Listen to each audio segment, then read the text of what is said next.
இந்த ஞானப்பழம் யாருக்கு கிடைக்க வேண்டும் என்றால்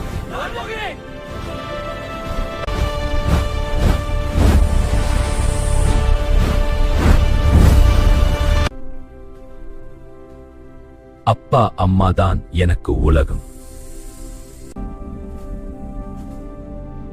அறிவு வேகத்தில் இல்லை, உணர்வில் உள்ளது.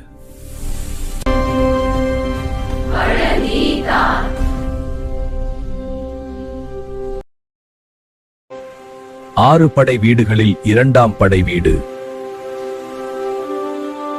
அதர்மம் அதிகரித்த போது அழிவை அழிக்கவே உருவாக்கின. அரது சக்தி அல்ல.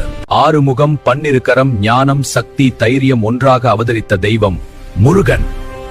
இங்கே இந்த திருச்செந்தூர் கடற்கரையில் அசுர சக்திகளுக்கு முடிவு கட்ட தீர்மானித்தார் கந்தன். அழிக்கவில்லை, அருளால் மாற்றினார். வாகனங்களாய் நிற்கின்றன. போர் நடந்த இடமே புண்ணிய ஸ்தலமானது. அதனால் இக்கோவில் கடற்கரையில் அமைந்த ஒரே ஆறுபடை வீடு. நம்பிக்கையுடன் வருபவர்களுக்கு இன்று வரை செந்திலாண்டவன். தெய்வீகமாக பூமியில் அவதரித்தாள். அவள்தான் வள்ளி. அவள் மனதில் இருந்த ஒரே நினைவு முருகப்பெருமான். வள்ளி, உன்னை நான் காதலிக்கிறேன். நான் முருகப்பெருமானை தவிர வேறு யாரையும் மனமாட்டேன். என்னை காப்பாற்றுங்கள், நீங்க சொல்வ செய்வேன்.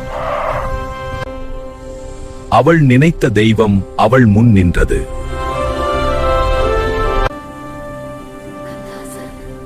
எழுந்திரு வள்ளி. இது மனித கல்யாணம் அல்ல. பக்தி சேரும் போது தெய்வம் தானே வந்து சேரும் என்பதற்கான சாட்சி.